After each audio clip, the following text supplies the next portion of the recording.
पक्षाकडून आपण इच्छुक होतात, मात्र काही कारणास्तव आपल्याला तिकीट भेटलं नाही, आपण अपक्ष उमेदवारी करत आहात. पुढची भूमिका काय असणार आहे आपली? काही नाही, मी मागे आपल्याला सांगितल्याप्रमाणे माझा फॉर्म त्या ठिकाणी काल जे काही स्क्रुटनी झाली त्या स्क्रुटनीमध्ये काल फॉर्म माझा ए गटामध्ये गटामध्ये त्या ठिकाणी ओके झाला आहे. तो वैध ठरल्यामुळे माझे जे काही वार्डातील लोकांचा संपर्क आहे, सगळ्यांची इच्छा अशी झाली की भाऊ तुम्ही थांबू नका, तुम्ही लढलं पाहिजे. आणि कारण गेल्या 20 वर्षापासून मी ह्या नगरामध्ये, ह्या प्रभागामध्ये सातत्याने कुठल्याही प्रकारचं राजकारण न करता अतिशय जिव्हाळ्याने लोकांच्या संपर्कात राहिलो. सगळ्या लोकांना माझा स्वभाव माहिती आहे आणि स्वभाव आणि वागणं बोलणं आणि त्यातली जी सत्यता आहे, माझ्यापासून कोणालाही त्रास नाही. वार्डातील कोणत्याही मुलाला, मुलीला, स्त्रीला, पुरुषांना कुठेही केव्हाही काही कुठल्याही डॉक्युमेंटची गरज लागली तर मी खूप इझिली ॲक्सेस होतो. आपण पाहिलं तर मी ज्या ठिकाणी राहतो तर संपूर्ण प्रभागाच्या आणि त्र्यंबक रोडच्या लागून असल्यामुळे वाटाने जाता येता मी त्यांना इझिली ॲक्सेस होतो आणि त्यांचं घरातलं जे काही कागदपत्री काम असेल किंवा काही विचारायचं असेल तर ते अगदी इझिली होऊ शकतं. आणि त्यामुळे मला असं वाटतं की 20 वर्षात मी काय काय केलं, कारण लोकांना मला हेच आव्हान आहे की 20 वर्षापूर्वी जर आपण आपला प्रभाग पाहिला तर त्या ठिकाणी कशा टाईपचं वातावरण होतं. या सगळ्या वातावरणातून आज आपण कोणत्या दिशेने आलो.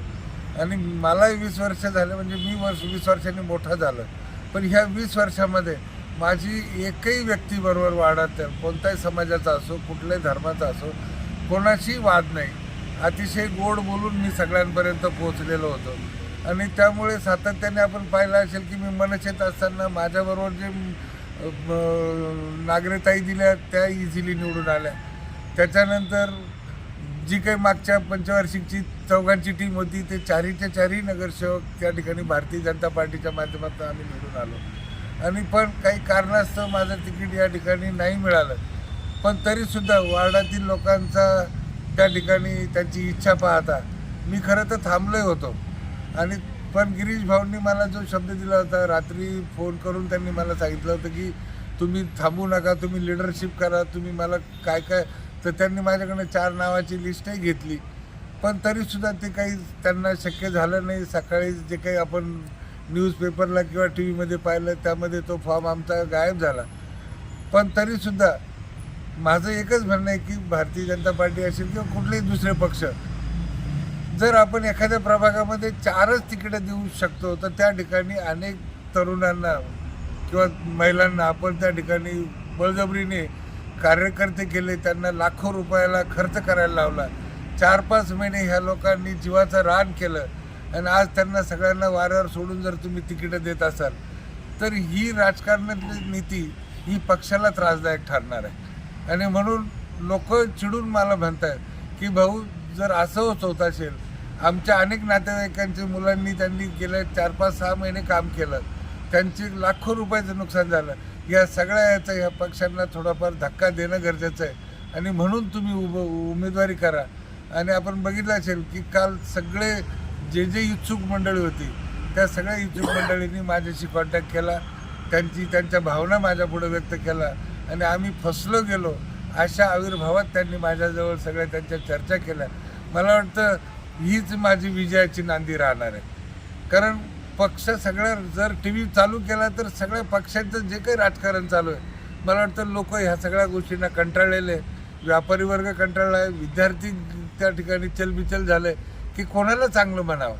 आमच्यासाठी कोणी बोलायला तयार नाही. ज्या पद्धतीने तुम्ही इनकमिंग आउटगोईंग पळापळी रस्त्याने धराधरी आणि अशा याच्यात जर आमदार स्वतः इन्वॉल्ड असतील तर मला वाटतं ही लाजिरवाणी गोष्ट आहे कुठल्याही एखाद्या माणसासाठी.